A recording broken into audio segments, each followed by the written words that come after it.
I'm the last surviving member of my military squad and made a promise to visit every fallen soldier's family. But when I finally started my cross-country journey with a bottle of expensive whiskey, I discovered something about grief and brotherhood that changed my life forever. I'm sitting here staring at this bottle of Macallan 18-year-old single malt scotch on my mantle. The box is faded now, and dust has settled in the corners, but the seal remains unbroken after 6 years.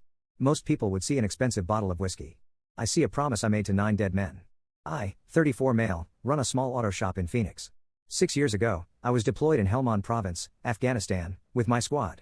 We called ourselves the Reapers. There were 10 of us total, and we thought we were invincible. The pact started as a joke.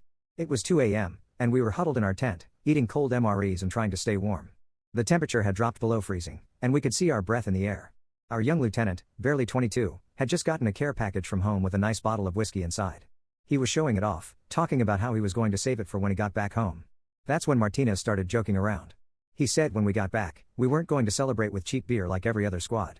We were going to get something classy, something worthy of the Reapers. Before I knew it, all 10 of us had pooled our money together, about $40 each, and ordered this bottle of Macallan to be delivered to our squad leader's home address. The pact was made that night, half joking but half deadly serious. SSG Miller, 28 male, our squad leader, laid out the rules. Last man standing takes the bottle, visits every family, and pours one out for each of the boys who didn't make it home. We all laughed and agreed. None of us thought we'd actually need to follow through on it. I became the last man in 2 waves. The first wave took 5 of them all at once. We were on patrol, 2 vehicles moving through a valley we'd traveled dozens of times before. Their MRAP hit and I'd. I was in the vehicle behind them. The sound was unlike anything I can describe, not just loud, but something that hit you in your chest and made your ears ring for hours. The orange flash lit up the entire area for a split second. Then there was silence. The 5 guys in that vehicle, SSG Miller, Doc Ramirez, 26 male, Joker Hayes, 22 male, Barnes, 29 male, and Kowalski, 24 male, were gone instantly. The vehicle flipped 3 times before coming to rest upside down. By the time we got to them, there was nothing we could do. The medics said they wouldn't have suffered. I walked away from that blast without a scratch. Not even a bruise. The other 4 guys in my vehicle were shaken up, but we were all fine. I spent the next 3 months finishing out the deployment with a completely different squad, counting down the days until I could go home. The second wave was slower and harder to watch. The other 4 died after we came home, during what some people call the Second War.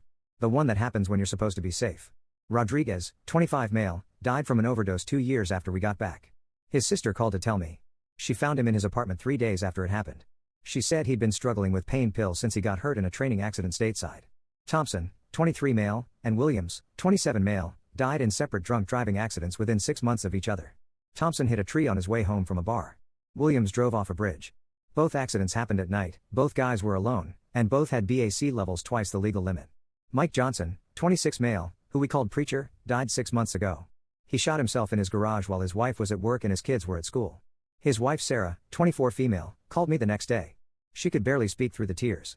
She said he'd been having nightmares and hadn't slept more than 2 hours at a stretch in months. She said he kept talking about the guys we lost, kept saying it should have been him instead of them. Preacher's death changed everything. Up until that point, the bottle had just been sitting on my mantle, gathering dust. It was like a decoration I'd forgotten about. But when Sarah called me, I stared at that bottle for hours. The promise became real.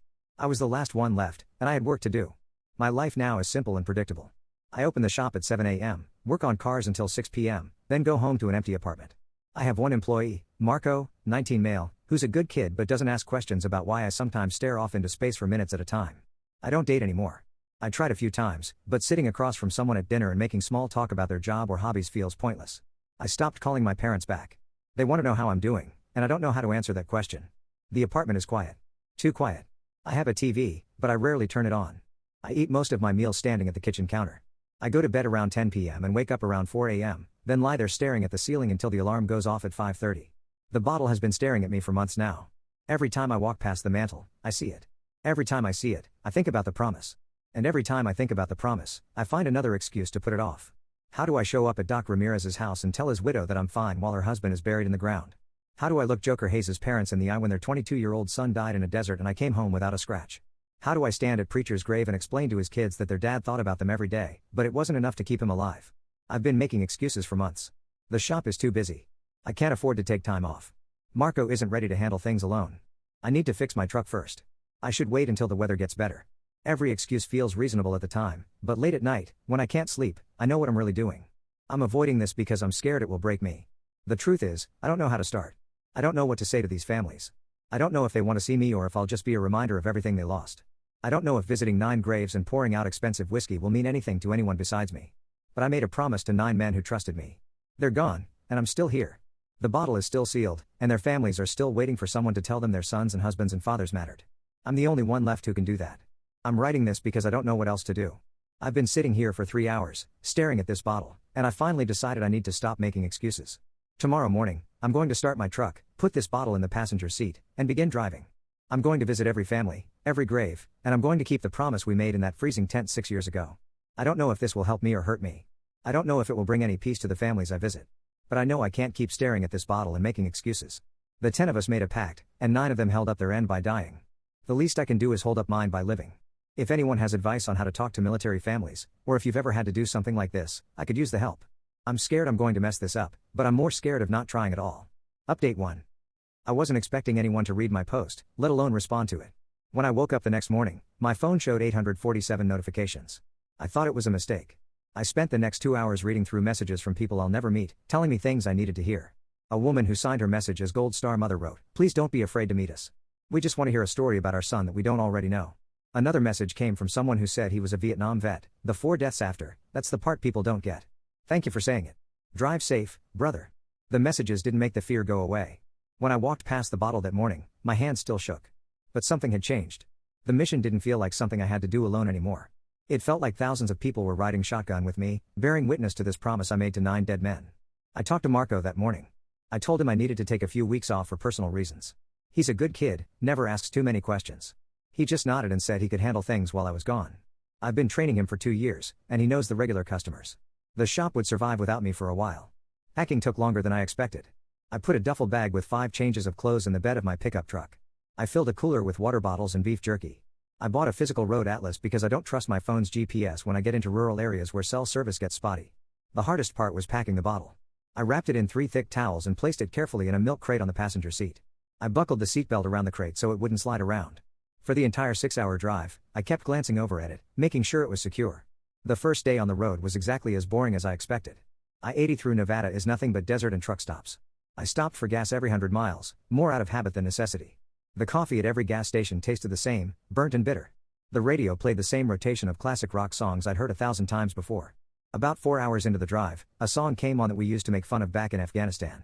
It was some pop song by a female singer, something about love and heartbreak that none of us could relate to. But Joker Hayes used to sing it in a fake high voice whenever we were walking patrol, just to annoy the rest of us. When I heard the opening notes on the radio, I had to pull over to the shoulder and sit there for 5 minutes. I turned off the radio and drove the rest of the day in silence. I spent that first night in a motel in Sacramento. The room smelled like industrial cleaner and cigarettes. The comforter was scratchy, and the ice machine down the hall was broken. I placed the bottle on the table next to the bed and stared at it while I ate a gas station sandwich for dinner. I called the first family that night. Elena Ramirez, 29 female, Doc's widow, answered on the 3rd ring. I introduced myself and explained why I was calling. She was quiet for a long time before she said she'd meet me at a park near her house the next day. She said she'd bring her son Leo, 12 male, if that was okay. I told her it was. I didn't sleep much that night. I kept running through different things I could say, different ways I could explain who Doc was and what he meant to our squad. Every conversation I imagined in my head sounded wrong. Too formal, or too casual, or too much like I was reading from a script. The next morning, I drove to the park Elena had mentioned. It was a small neighborhood park with a playground and a few picnic tables. Elena was already there with Leo when I arrived. She looked younger than I expected, with dark hair pulled back in a ponytail. Leo was tall for his age, with his father's eyes and his mother's serious expression. The meeting started awkwardly. Elena made polite small talk about the weather and the drive from Arizona. Leo spent most of the time looking at his phone, occasionally glancing up at me like he was trying to figure out who I was and why I was there. I realized that talking about the war was the wrong approach. Instead, I told Leo a story about his dad that had nothing to do with combat. I told him how Doc was terrified of spiders, and one time he made Barnes, the biggest guy in our squad, clear out his bunk because he thought he saw one crawling around. Barnes was 6'4" and weighed 250 pounds, but he spent 10 minutes moving Doc's gear around so Doc could inspect every corner of the tent. Leo looked up from his phone and smiled for the first time since I'd arrived. He asked if his dad was really that scared of spiders, and I told him it was the only thing Doc was afraid of. Elena laughed and said Doc had made her kill every spider in their house for the entire time they were married. We drove to the cemetery together. Elena and Leo rode in her car, and I followed behind them. The cemetery was quiet, with rows of white headstones stretching across perfectly maintained grass. Doc's grave was in a section with other military burials, marked with a small American flag that fluttered in the breeze. I didn't have a speech prepared. I just stood there for a minute, then reached into my pocket and pulled out one of our squad's old challenge coins. I pressed it into the grass at the base of the headstone and told Elena that her husband was the best medic we'd ever worked with. She nodded and didn't say anything, but I could tell she understood. Leo asked if I had any other stories about his dad. I told him about the time Doc spent 3 hours teaching a stray dog to sit and stay, then convinced our commanding officer to let us keep the dog as a mascot. The dog's name was Ranger, and he lived on our forward operating base for the rest of our deployment. Leo wanted to know what happened to Ranger, and I told him another unit adopted him when we rotated home. Before I left, Elena gave me her phone number and told me to call if I ever needed anything. She said meeting me had helped her understand a part of her husband's life she'd never been able to picture before. I didn't know what to say to that, so I just thanked her and got back in my truck. The drive to Texas took 2 days. I spent one night in a motel in New Mexico, staring at the bottle and thinking about the 8 families I still needed to visit. I thought about Joker Hayes and his parents, who I'd be seeing next. I tried to remember everything I knew about his life before the army, the stories he'd told us during those long nights in Afghanistan. My truck developed a rattling noise somewhere in the engine, but it wasn't bad enough to stop for repairs. The air conditioning was working intermittently, and the Texas heat was brutal. I stopped every few hours to drink water and stretch my legs, always making sure the bottle was secure in its milk crate. I'm writing this from another motel room, this one in Austin. Tomorrow I'll drive to Joker's parents' house, and I'll try to find the right words to tell them about their son.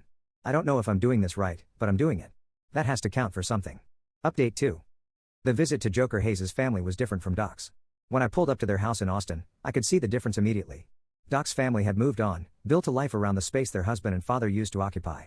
Joker's parents had built a shrine. Mrs. Hayes, 52 female, answered the door before I could knock.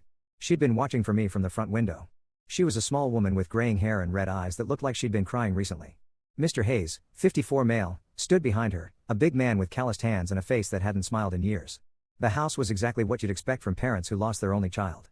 Joker's high school graduation photo sat on the mantel. His football trophies lined the bookshelf. His bedroom upstairs was exactly as he'd left it 6 years ago, with band posters on the walls and dirty clothes still in the hamper. Mrs. Hayes wanted to hear everything. She sat across from me at their kitchen table and asked for details about every story I could remember.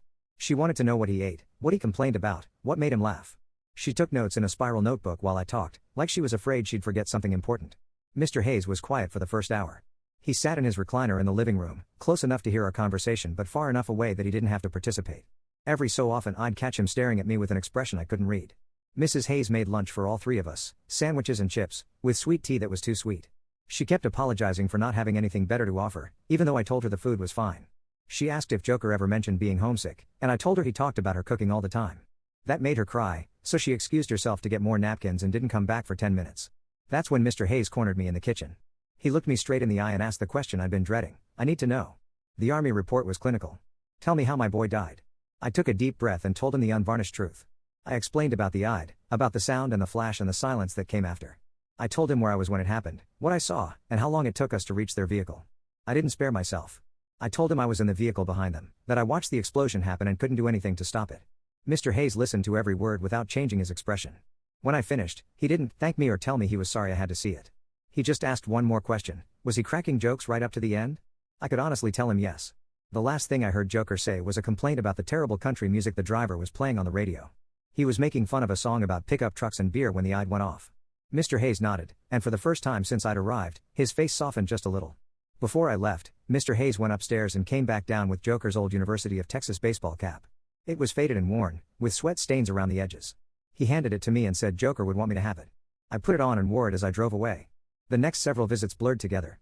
I drove through Louisiana, Mississippi, Alabama, Georgia, and the Carolinas, staying in cheap motels and eating gas station food. I met with families who reacted in different ways to hearing about their sons and husbands. Sergeant Miller's sister in Georgia cooked me a huge meal and insisted I stay the night in her guest room. She was older than Miller by 5 years, and she told me stories about their childhood that made him seem more human than he'd ever seemed when he was our squad leader. She said she'd been worried about him since they were kids because he always felt responsible for everyone around him. I drove to Ohio to find another friend's grave, but his family had moved away years earlier. The cemetery office gave me the plot number, and I sat there alone in the rain, talking to a headstone with just his name and dates carved into it. I left a challenge coin and drove away. In Pennsylvania, I met with Thompson's brother at a VFW hall. We didn't talk much. We just sat at the bar and drank beer in silence while a baseball game played on the TV above our heads. His brother looked like an older version of Thompson, with the same stubborn jaw and the same way of holding his shoulders when he was thinking about something serious. Before I left, he shook my hand and said Thompson had mentioned me in a letter home. He said Thompson wrote that I was the kind of guy you wanted covering your back. Each visit was different, but they all ended the same way.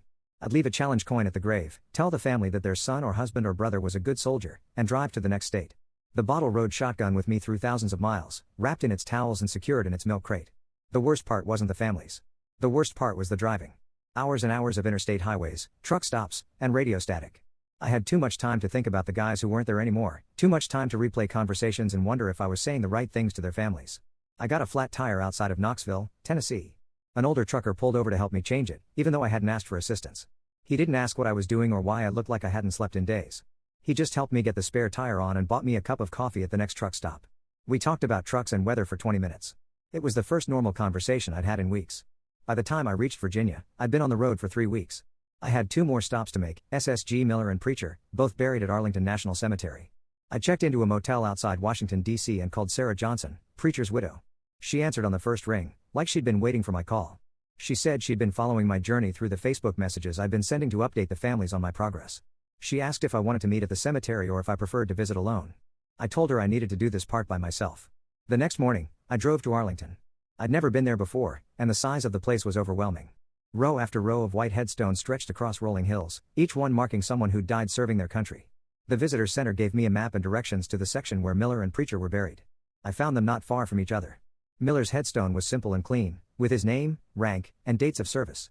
Preacher's was identical, except for a small cross etched below his name. I sat on the grass between their graves and unpacked the bottle and the 9 small metal shot glasses I'd bought at a gas station in West Virginia. I poured a shot for each of the men I'd visited over the past month. I walked to each headstone in turn, Miller first, then Preacher, and set a glass down at the base of each stone. "For you, Sergeant," I said to Miller's grave. "For you, Preacher," I said to Mike's. Then I sat back down and poured 2 more shots, one for Preacher and one for myself. I talked to Mike's grave like he was sitting there listening. I told him about the drive, about the families I'd met, about how his kids were doing in school. I told him I was angry that he hadn't called me back that last week, angry that he'd given up when the rest of us were still fighting. I raised my glass and whispered the only toast that made sense, to the Reapers. I poured half of my shot onto the grass and drank the rest. The expensive scotch burned going down, but it tasted like a promise kept. The cemetery was quiet except for the sound of wind through the trees. I packed up the empty shot glasses and the bottle, now lighter than it had been in 6 years. I drove back to the motel and started making plans to drive home. Final update. I'm writing this from my apartment in Phoenix. The bottle sits on my mantle, but now it's empty except for about 2 fingers of whiskey at the bottom. The 9 shot glasses are lined up next to it, each one holding a challenge coin from our old squad. It looks different now, less like a burden and more like a memorial. The drive home took 4 days. I stopped in Missouri to visit Rodriguez's sister, who I hadn't been able to reach during my first trip. She lived in a small town outside Kansas City, in a house with a front porch and wind chimes that made soft music when the breeze picked up. She made coffee and we sat on her porch for 2 hours, talking about her brother and what he was like before he got hurt. She told me Rodriguez had been struggling with pain pills since a training accident damaged his back. The army doctors prescribed them for the chronic pain, but he started taking more than the recommended dose. She said he'd tried to get clean several times, but the pain always came back worse than before. She found him in his apartment 3 days after the overdose, and she said he looked peaceful for the first time in years. I left a challenge coin on Rodriguez's grave and drove west. The rest of the trip was uneventful: gas stations, fast food, and long stretches of highway. I listened to talk radio and thought about the families I'd met, the stories they'd shared, and the stories I'd been able to tell them about their sons and husbands. Marco had done a good job running the shop while I was gone. The regular customers had been understanding about my absence, and he'd handled 2 complicated repair jobs without calling me for help. I gave him a raise and told him he'd earned it. He asked how my trip went, and I told him it was something I needed to do. The first week back was strange. My apartment felt smaller than I remembered, and the silence was different. It wasn't the heavy, oppressive quiet that had surrounded me before I left. It was just normal quiet, the kind that exists when there's nothing urgent demanding your attention. I started calling people back. My parents first, then my sister in Colorado.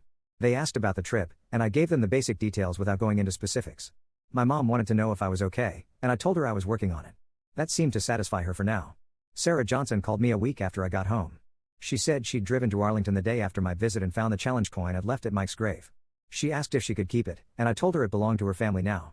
She said her kids had been asking about their dad's army friends, and she wondered if I'd be willing to talk to them sometime. I told her I would. The other families have stayed in touch through social media and occasional phone calls. Elena Ramirez sends me pictures of Leo's baseball games. Mrs. Hayes calls once a month to share a memory of Joker that she remembered. Miller's sister invited me to visit Georgia again during the holidays. These connections feel natural, not forced or awkward like I'd expected them to be. I haven't had the nightmares that used to wake me up at 3 a.m.